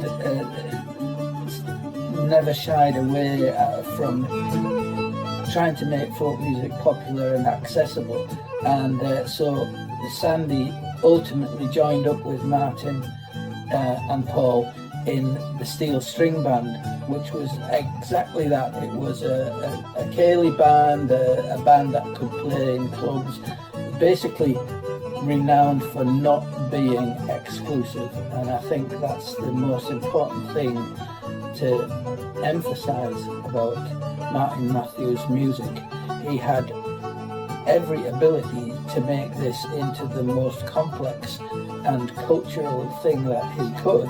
Witness his series of albums which went along with his amazing artworks, but he was never too proud to just go and play the Wild Rover in an Irish pub, or at a funeral or a wedding or whatever.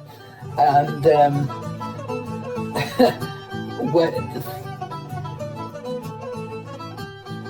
speaking of his compositions that he did for that series of albums, and not just that series, lots and lots of albums and contributions to a tune book from the Coal Pits session in Durham. It's only when I started playing music with Martin that I realised just what a unique approach he had to writing tunes.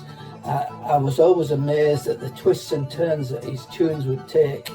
And yet they weren't pretentious. You could always cotton on to what was going on. You could distinguish the melody. Lots of people who write pseudo-traditional tunes make the mistake of just putting together a series of riffs, if you like, something that might not be that memorable because they're not really tunes, they're just little ideas, one after the other. And when it's quite uncomfortable listening sometimes, but with Martin's tunes, they always made sense, no matter how complex they got.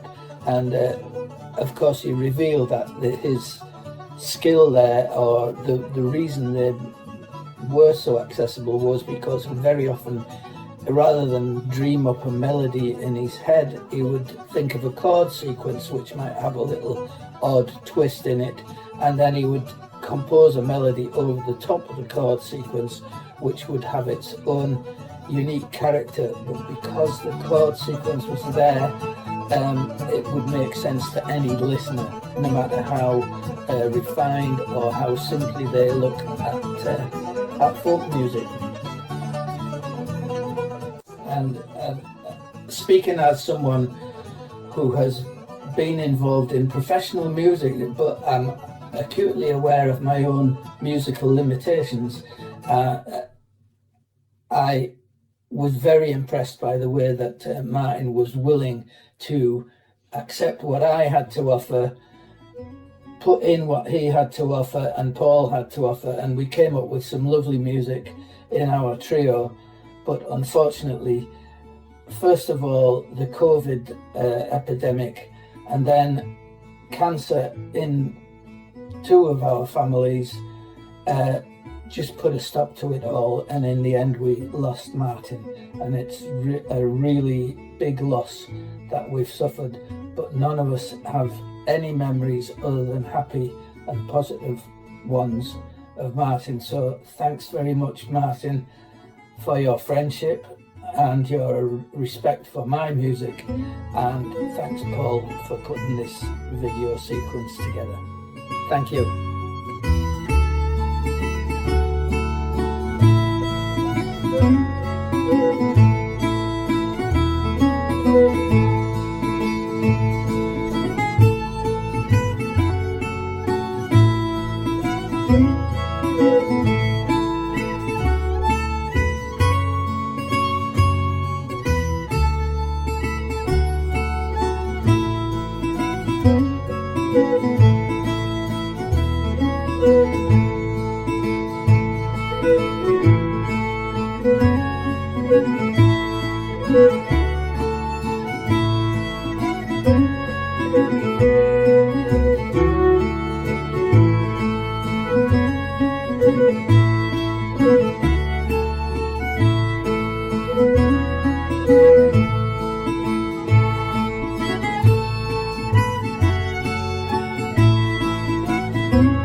Hello, my name is Roddy Matthews and I live at Bingfield in Northumberland.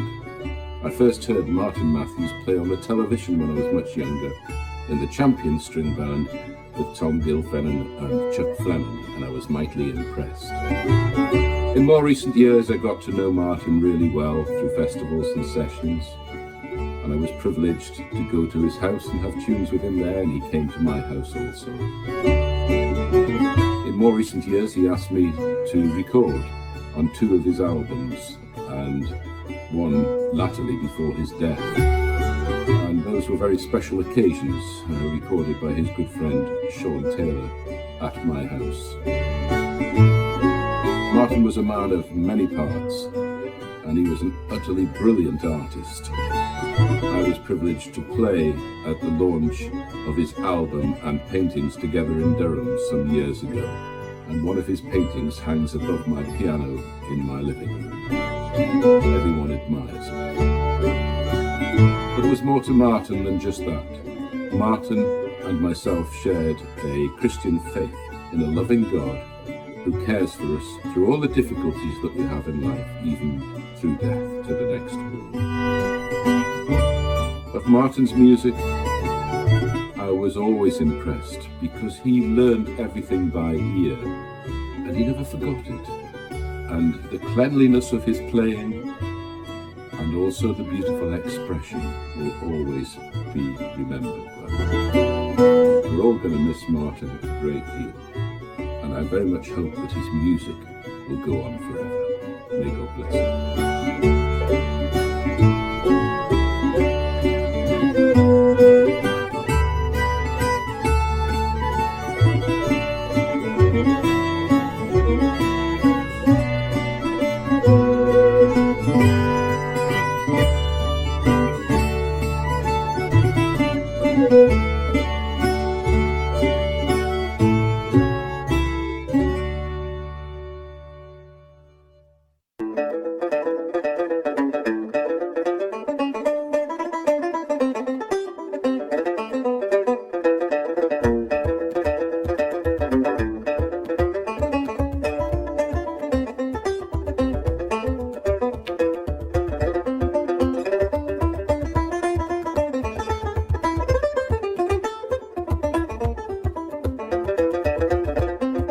Where to start? I first met Martin, I recall, it must have been, I've been trying to work it out, but I'm not entirely sure. It might have been 1998. At a Cooig gig, but before I joined Cooig, it was the Ropery, I believe, in Sunderland. And I've only got one fragment of a memory from that, and it's leaving the gig. I remember Martin being in a bit of a mood for some reason and chucking his banjo in the boot and not saying much and doing off, and I thought he was a nutcase. The tash didn't help, mind, because he looked like a football hooligan. But it didn't take long, I think, the next meeting to realise that he didn't have a bad bone in his body, and he was the personification of joy and positivity. And from then on, for the next 26 years or whatever, it was a great friendship. And Martin was always somebody who I wanted to be like, basically. We shared all sorts of interests, not just music, but in like comedy and culture and politics. We're well matched in all aspects, really.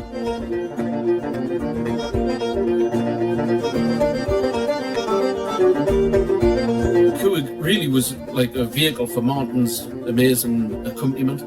I think it's fair to say, not taking anything away from the rest of the band members. Without Martin, it would have been some very nice tunes played well, but really it was his accompaniment, his off-the-wall syncopated style that gave Coed its unique stamp.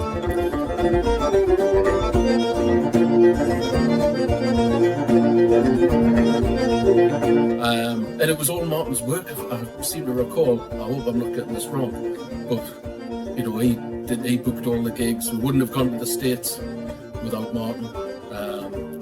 And the Orkney Folk Festival was a big highlight as well. I think it was the first festival I ever played. So it was a great experience and a good band while it lasted.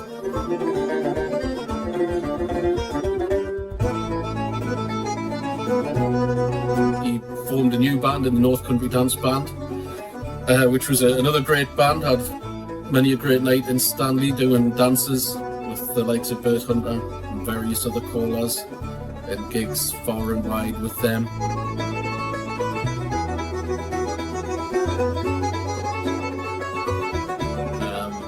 And then after that, of course, the solo albums, which we must have recorded 100 tracks in all. I think only looking at the CDs here, there's Autumn and the Wall to Wall collection.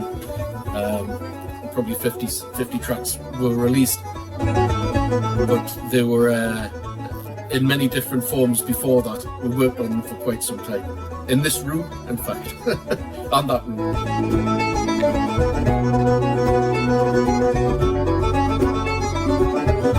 Who knows what Martin would have went on to next? Another album, no doubt. But I hope to have this album finished very shortly. Been really sad doing it without Martin, and I could have done with his input. Basically telling me when something was finished, so I'll just keep going. But hope to see you both very shortly. Lots of love. See you.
I'm really honoured to be asked to say a few words about Martin in this video that Paul's making.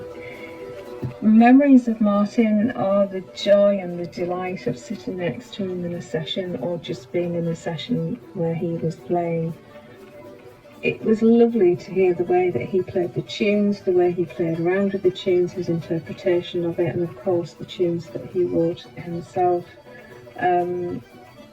I learned such a lot from listening to him, and he was always so confident and so happy, and and at ease with playing the tunes, and that was infectious. It kind of went right round the session really when he was there. So I will never ever forget being in a session with him for those reasons.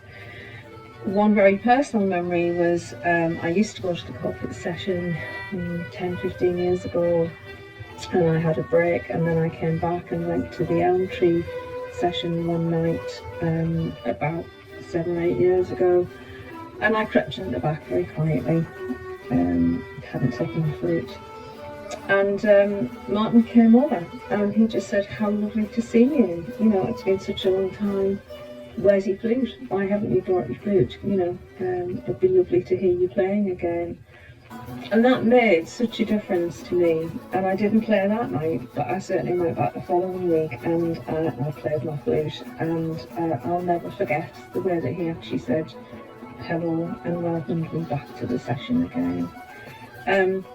I think one final memory that sticks out with one is that if he started a tune off and then he forgot the B part, or just forgot all of it, as he sometimes did, it never ever fazed him. He just laughed about it and continued. And for somebody who's a bit of a nervous player, or a bit of a, you know, oh gosh, what happens if I don't get it right, it was so good to be able to see a musician of his calibre, if you like, not take himself too seriously and not beat himself up if he got the tune wrong or forgot it. So I loved to see him do that, because it was lovely to see him laugh at his mistakes, and it was a really good learning bit for me as well. So thank you, Martin. You will be very, very missed.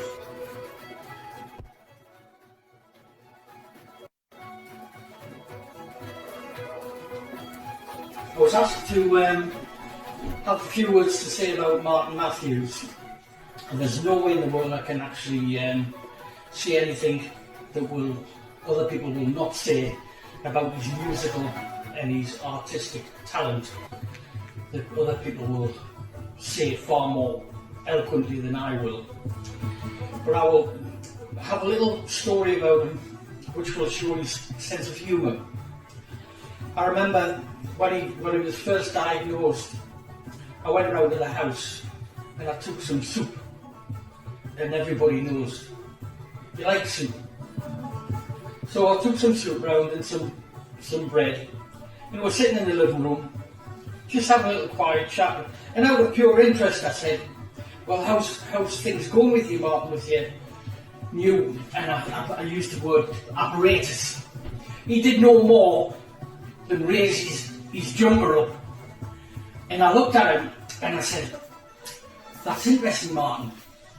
I says, "Do you think we could maybe get you a chanter fitted to that?" And he looked at me and we both started laughing. I says, "Well, what we're going to do," I says, "do you think we should either get Paul Martin or Ian Curran to sort it out?" And he said, "I think I'll do it." And we left it at that, but that was Martin. Even in all his troubles, he still had that humour that could, you know, light up a room. And that's what I'll remember about Martin. Rest in peace, Martin.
Well, that's it. We've come to the end of the video.